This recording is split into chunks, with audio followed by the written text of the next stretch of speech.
What's up, Taiwan? I'm Jaime Ocon with 10 minutes of news from here in Taiwan and around the world. Starting out with some cross-strait news. Officials from Shanghai are leaving Taipei after a 3-day visit, but for much of their trip, the itinerary has been a secret. As Stash Brother reports, Taipei's city government is coming under fire for keeping journalists from covering the Chinese delegation's trip. A hostile welcome for officials from China. The group from Shanghai arrived in Taipei on Saturday for a 3-day visit. Pro-Taiwan independence campaigners were there to greet them, alongside groups who support unification with China. Shanghai's Deputy Director of Taiwan Affairs, Li Xiaodong, has come on the pretext of seeing Taipei's Lantern Festival. It's the first visit by a Chinese official since the beginning of the COVID-19 pandemic. Their visit comes as China, which claims Taiwan as its own, continues to fly warplanes into Taiwan's air defense zone. All that is why this visit has attracted so much attention. But media outlets hoping to cover the trip have struggled to see much of the Chinese delegation since they arrived.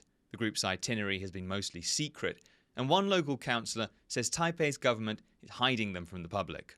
低调到人不见了，是不是你在保护他们来做一个秘密的外交以及黑箱作业呢？ Taipei officials say they were asked to keep the trip low-key by the government's Mainland Affairs Council. They say they've got nothing to hide. 依循陆委会低调、单纯、安全3原则考量之下进行安排。台北市和其他城市的交流，我们都会秉持对等、尊严、善意还有互惠的原则来进行。 The Mainland Affairs Council has not said whether Taipei should have made the itinerary public, but it also urged city authorities to be open and transparent. Without any clarity on that issue, the Shanghai Delegation went ahead with a visit to see Taipei's government on Monday. There, they met Taipei Mayor Jiang Wanan. But again, whether it was Taipei's decision or the government's, no media were invited. Patrick Chen, Stash Butler for TaiwanPlus. Moving on to some regional news, North Korea has fired 2 ballistic missiles off its east coast on Monday. That's according to South Korean defense officials. The weapons tests come a day after the United States and South Korea conducted joint air exercises using advanced fighter jets and bombers. Those drills were in response to North Korea firing an intercontinental ballistic missile on Saturday. North Korea issued a statement early on Monday where it threatened to turn the Pacific Ocean into a, quote, firing range. U.S. Secretary of State Antony Blinken has warned Beijing of serious consequences if it provides arms to Russia. The warning came after Blinken met with China's top diplomat Wang Yi on the sidelines of a security conference in Munich. Blinken says new information suggests Beijing is considering providing lethal support to Russian forces in their war against Ukraine. We've been watching this very, very closely, and for the most part, China has been engaged in providing rhetorical, political, diplomatic support to Russia, but we have information that gives us concern that they are considering providing lethal support to Russia in the war against Ukraine.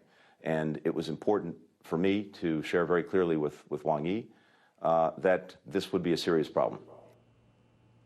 Meanwhile, Taiwan's top agency overseeing cross-strait relations has hit back at comments made by Wang Yi that Taiwan has been a part of China since ancient times.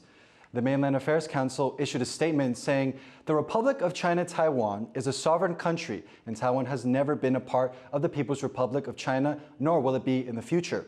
The Mainland Affairs Council also called on Beijing to stop its coercive actions toward Taiwan and take responsibility for maintaining regional security. This week marks the first anniversary of Russia's invasion of Ukraine. TaiwanPlus's Rick Glauert is there for on-the-ground coverage. On Sunday, he crossed the border from Poland into Ukraine.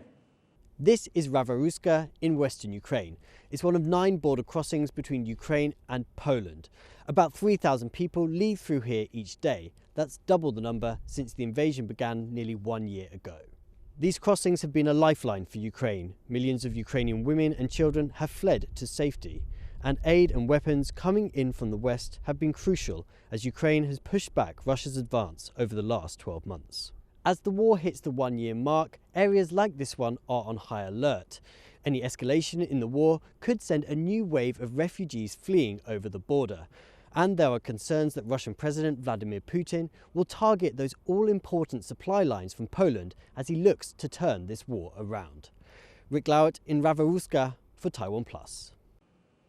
That was Rick Lauert at the Poland-Ukraine border. Stay tuned to TaiwanPlus over the next couple of weeks for more exclusive stories as Russia's invasion of Ukraine enters its second year. Now back in Taiwan, the country has largely lifted its indoor mask mandate, but on day one of the new policy, many people are choosing to keep their masks on.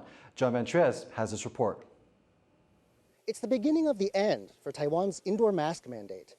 Now, the only places you need a mask are on public transport, in medical settings, and in schools and kindergartens. But in this Taipei shopping center, the masks are still on. 因为我觉得是可以让保护我们自己了，因为毕竟是在公共场所嘛，那我们可以保护自己，也可以保護家人。保護自己啊，对不对？这样子不会传染别人啊，对不对？呀，而且也戴习惯了。なんか旅行に来る前にインターネットで台湾ではマスク必須っていうことを知ってマスク持ってきました。知らなかったです。Psychologists say that after 3 years of constant mask wearing, some people are reluctant to take off their face coverings, not just for health reasons, but because they're insecure about how they look. This is especially common among young people who've come of age wearing masks.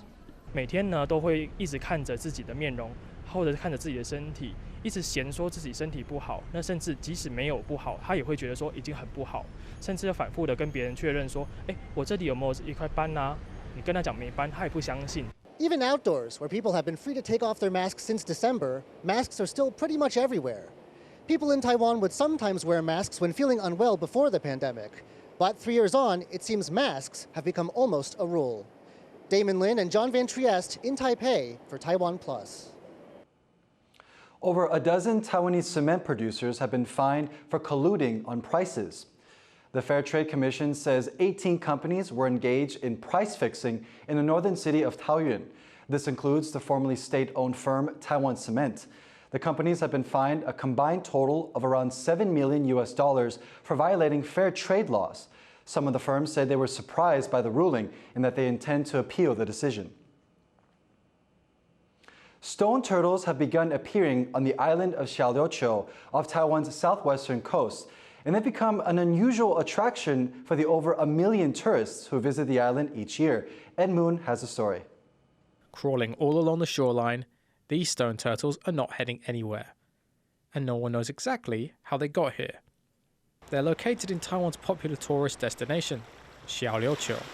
Only 6.8 square kilometers, Xiaoliuqiu sees as many as 1 million visitors in a year, and the island's sea turtles are a popular attraction.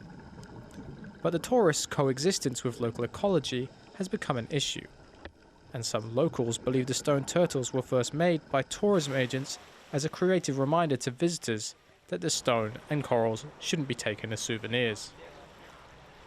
因为这一些珊瑚礁啊、石头都是小琉球所有的，也不要说带回去。 Unlike real sea turtles, these stone representations were not born all at once. Some residents believe that tourists have contributed to their rise in number. 渐渐的，像这1、2年，大家看到就一直模仿啊，开始排一些各式各样的图案。 Although no one can confirm the mysterious origins of the first stone turtle, one thing is for certain. The site has become a new hotspot for island visitors. 我来小琉球一定也会想要去看一下海龟史，我也自己想要做一个海龟，在那个石头上面。 Regardless of its origin, the stone turtles of Xiaoliuqiu are set to become a permanent attraction, a model of the collective effort of both locals and travelers to find a creative solution to the conflict between tourism and environmental protection. As Naya Zhou, Yujing Huang, and Ed Moon for TaiwanPlus. Thank you for watching What's Up Taiwan. Finally today, check out this 85-year-old woman in the UK ziplining at 100 miles an hour. Wow. I'm Jaime Ocon. Take care and see you next time.